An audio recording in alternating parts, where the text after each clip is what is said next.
நமஸ்தே ஸ்ரீரமணாய.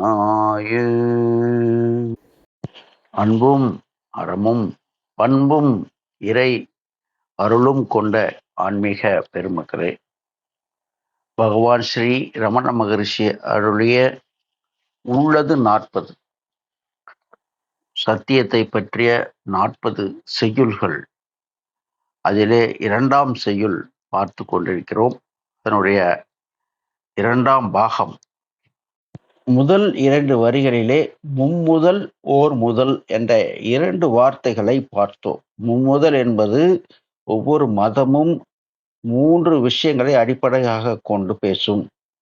ஆனால் அந்த 3 விஷயங்களும் ஒரே ஒரு முதலிலிருந்து, ஒரே ஒரு சோர்ஸிலிருந்து உற்பத்தியானவை என்பதை எல்லோருமே ஒப்புக்கொள்வார்கள் என்று பகவான் கூறுகிறார். அதற்கான விளக்கத்தை பார்த்தோம்.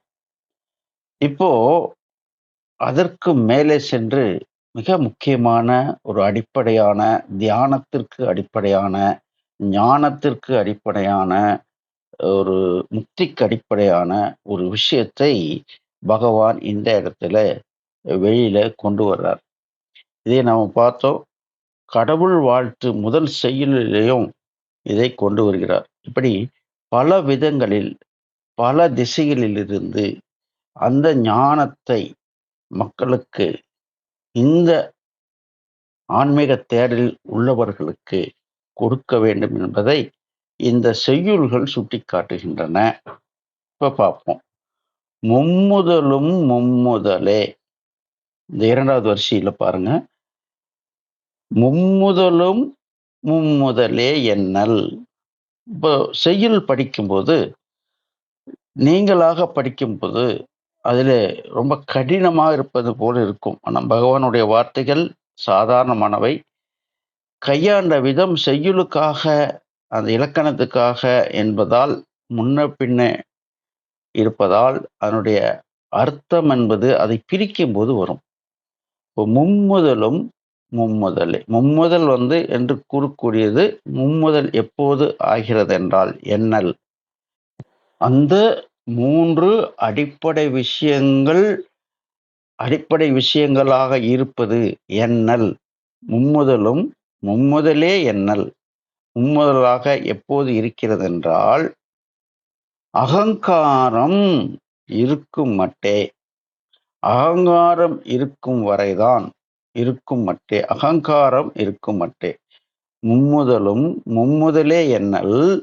மும்முதலானது மும்முதலாக இருப்பது அகங்காரம் இருக்கும் மட்டே, இருக்கும் வரைதான். அகங்காரம்ங்கிறது என்ன? நான் என்ற எண்ணத்தை அகங்காரமாக பொதுவாக கூறப்படுகிறது. இதிலேயே ரொம்ப ஆழமாக சென்று பார்க்க வேண்டும். மேலோட்டமாக பார்த்தால் பல பேருக்கு அந்த விஷயம் சாதாரணமாக தோன்றிவிடும். ஒரு சாதாரணமான ஒரு விஷயத்தை இவ்வளவு பெரிய ஞானிகள் சாதாரணமாக கூறியிருக்க மாட்டார்கள் என்பது திண்ணம், என்பது நிச்சயம். அதனால நான் அப்படிங்கிறது எனக்கே தெரியுமே என்ற அளவுக்கு இந்த மனம் பேசும். அப்படி இல்லாமல் அந்த ஞானியின் பார்வைக்கு செல்ல வேண்டும். இப்ப பார்ப்போம். அகங்காரம் இருக்கும் மட்டே. அகங்காரம் இருக்க வரைக்கும் தான் இந்த 3 விஷயங்கள் தெரிகின்றன. அந்த ஓர் முதல், அந்த அடிப்படை எல்லாவற்றிற்கும் ஒரே ஒரு சோர்ஸ் தான், ஒரு முதல் தான் இருக்க முடியும் என்பது தோன்றாது. அப்போ எல்லாம் பல 3 விதமான தோன்றுகிறது என்றால் நான் என்ற எண்ணம் உதித்த இடத்திலே, நான் என்ற எண்ணம். இந்த நான் யாரு? இந்த நான் என்பது இதனுடைய பண்பை தெரிந்து கொள்வோம். இந்த நான் என்பது நம்மையும் அந்த இறைத்தன்மையும் இறைவனையும் பிரிக்கிறது. நான் வேறு, நீ வேறு என்ற அந்த நானும் நீயும் வேறு வேறு அல்ல என்பது வேறு நான். நான் வேறு, கடவுள் தன்மை வேறு, கடவுள் வேறு, உலகம் வேறு என்றெல்லாம் பிரிக்கிறது. எது என்றால் ஒரு நான். அந்த நான் என்பது நம்ம சொல்றோம் ஜீவாத்மாவிலிருந்து தோன்றிய அறியாமை, அஞ்ஞானம். அந்த அஞ்ஞானத்திலிருந்து பிறந்த நான் என்னை தனியாக கற்பித்துக் கொண்டு நான் இந்த உலகத்திலிருந்தும் இறைவனிலிருந்தும் வேறுபட்டவன், என்னை நான் இந்த உலகத்திலிருந்து காப்பாற்றிக் கொள்ள வேண்டும், நான் இறைவனை தேடி செல்ல வேண்டும் என்ற இரண்டு விஷயங்களை, இரண்டு வேறு வேறு இந்த நான் செய்ய வைக்கிறது ஒரு போராட்டம். அப்போ இந்த நான் என்பது எனக்கு என்னுடைய ஞானத்திற்கு தடையாக இருக்கக்கூடியது என்பது இப்போ புரிகிறது. அது எப்போது பலவிதமான பிரிவினைகளை எனக்கு நானே காட்டிக்கொண்டு இருக்கிறதோ, தனக்குத்தானே ஏற்படுத்தி கொண்டிருக்கிறதோ, அதுவே ஒரு அறிகுறி நான் என்பது இருக்கிறது. இப்போ நான் ஒரு அகங்காரம் அப்படிங்கிறோம். அகங்காரம் அது அது கரெக்டான ஒரு வார்த்தை.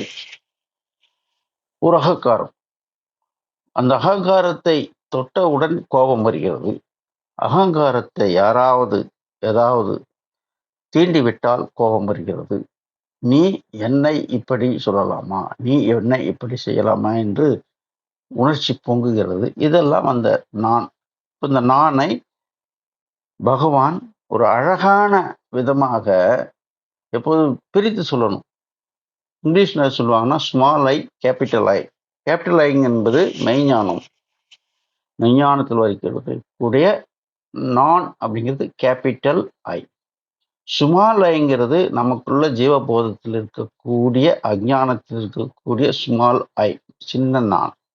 சின்ன நான், பெரிய நான் என்று பிரிக்கிறோம். அதை பகவான் எப்படி பிரிப்பார் என்றால், நான் அப்புறம் நான் நான், நானுக்கே நான், ஒரு நான் நான் நான் அப்படின்னு சொல்லி பிரிப்பார். இது ரொம்ப அழகா இருக்கும். அது கூடிய விரைவிலே நம்ம பார்க்க இருக்கிறோம்.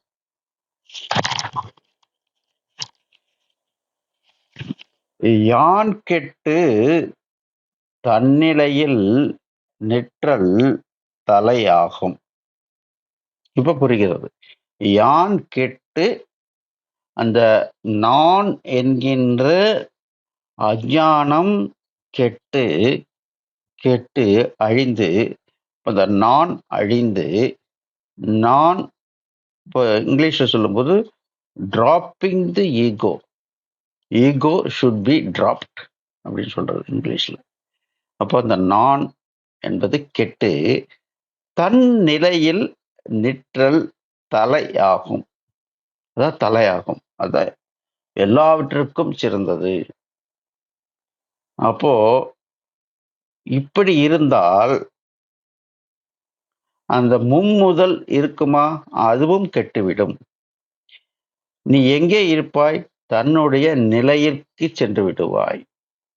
உன் நிலை என்ன, அந்த சொரூபம், அதே சொரூபம்னு சொல்றோம் தமிழ்ல. ரொம்ப அழகா தன்னிலை என்று இங்கே கூறப்படுகிறது. சுய ரூபம். நீ எங்கே நிலைத்திருக்கிறாயோ, இந்த ஆத்மா எங்கே இருக்கிறதோ அங்கே நிற்கிறாய். எப்போ, இந்த நான் என்பது கெட்டால். இப்ப நான் கெடவில்லை என்றால் நீ எங்கே இருக்க வேண்டுமோ அங்கே இருந்து வெளியில் நிற்கிறாய். இது புரிகிறது இல்லையா? இப்போ யான் கெட்டு தன் நிலையில் நிற்றல்.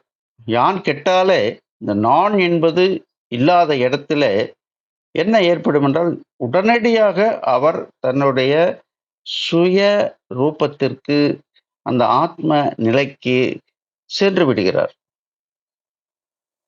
அப்போ அந்த ஆத்ம நிலைக்கு செல்லக்கூடிய ஒரு டெக்னிக் என்னென்றால், அந்த நான் என்பது இல்லாமல் இருக்க வேண்டும். அதை தனியாக தூக்கி வேறு பக்கம் வைத்து விட வேண்டும். அப்போது நீ உன்னில் இருப்பாய். தன் நிலையில் நிற்றல், எஸ்டாப்ளிஷ்ட், நிற்றல் எஸ்டாப்ளிஷ்ட், தலை அதுதான் எல்லாத்தையும் விட சிறந்தது. இப்போ இது லைட்டா சொல்லியிருக்கு. ரொம்ப லைட்டாக இந்த பெரிய பரஞானத்தை இந்த இடத்துல கூறப்படுகிறது. அடுத்த செயல்கள்ல இது மிக மிக ஆழமாக எடுத்து செல்லப்படும். இதுவே உண்மை. இதுல அடிப்படையாக மிக மிக அடிப்படையாக பல உபனிஷத்ஸ், பல விஷயங்கள், 18 சாப்டர் பகவத்கீதை அதெல்லாம் சொன்னது ஒரே வரிசையில் யான் கெட்டு தன்னிலை நிற்றல். இதுதான் அது. இந்த அகங்காரம் அழிந்து அப்படிங்கும் போதே, அகங்காரம் அழிந்து விட்டாலே தான் அந்த தன்னிலையில் நிற்றல் ஏற்படும். தன்னிலையில் நிற்றல் ஏற்பட்டால் அங்க என்ன இருக்காது? அந்த நான், அந்த சிறிய நான் இருக்காது. இதை புரிந்து கொள்ள வேண்டும். இதே மனதளவிலே, புத்தி அளவிலே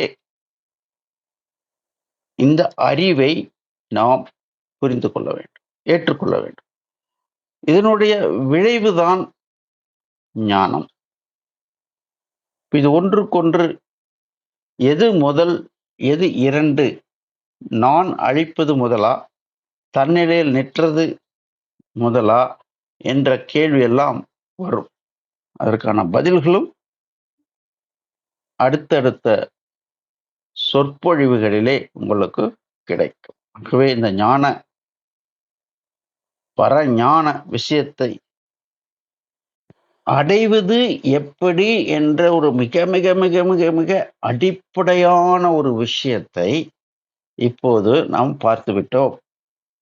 இதனுடைய தொடர்ச்சியில இதனுடைய கேள்விகளுக்கு, இதனுடைய சந்தேகங்களுக்கு கண்டிப்பாக விடைகள் கிடைக்கும்.